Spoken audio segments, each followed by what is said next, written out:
Hello internet friends. If you watched the previous video and didn't notice that I installed the static system wrong, well, shame on you. I'm just kidding. How would you know? Unless you've built an RV before and have done it. So, and right now I'm running I think it's the transponder antenna cable. But anyway, in the previous video I installed the static ports with the static airlines. And I just RTV'd the rivets that it wants to use to the skin. And what you're actually supposed to do is set the rivet. So you need to use the manual rivet lever. For some reason I can't remember what it's supposed to be called. So yeah, so you have to manually set it, and then normally with a blind rivet you just keep pulling and pulling and pulling until the mandrel snaps off. You need to stop before it snaps off and then get a hammer and pound that rivet or the mandrel out, so that way there's a hole that air can go through, so your static system works. And we'll see all this in a minute. So for now, let's just watch running this cable. So there's holes that you run the cable through, and then there's holes that you stick zip ties through to tie the cable to the rib. And that's just how it works. So pretty easy to run the cable there. And now you see me finishing up the wrong way to install it. the static port rivet, that is. And then eventually I'll reread the instructions and figure out that I was wrong. So I will criticize the instructions a little bit that Vans provides. In fact, here they are.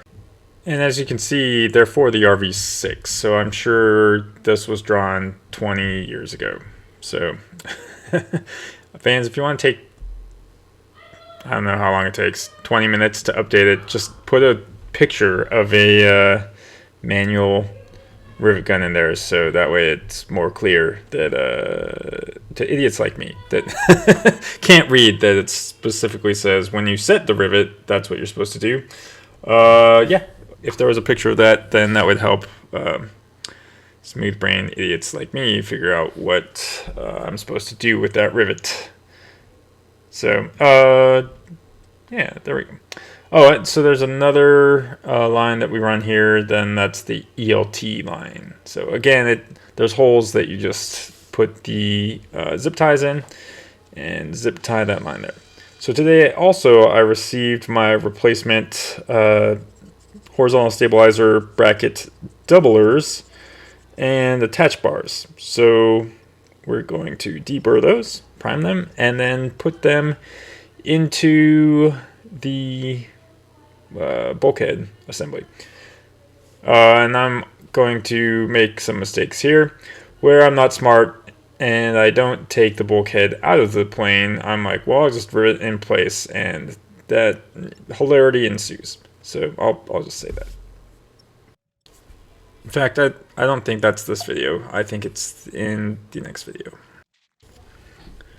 Alright, so we're going to finish up priming these doublers and attach bars, and then I'm going to fix the static system here. So pay attention if you were like me and didn't understand what you were supposed to do here. So basically, you need to take the rivet, and then and I did put a little bit of RTV on the back just to kind of seal it up.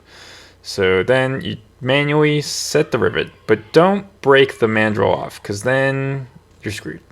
So pull it until you can feel there's no, it's at a stop for resistance, and then pound this out.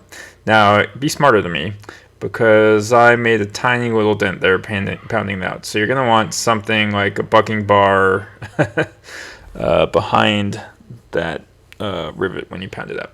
So with the next one I do, I'm a little smarter, and I put the bucking bar behind it, and it turns out fine. So now I have to live with a tiny little dent forever. I think I'll be fine. I think I'll live. So anyway, thanks for watching. In the next video, we're going to attach the horizontal stabilizer attach bars. So see you then. Oh, and if you want to come chat RVs, then come join our Slack group. The link is in the description. And you can see things like the wall of shame or the wall of happiness. We don't really have a wall of happiness. It's mostly the wall of shame and laughing at ourselves. So see you next time.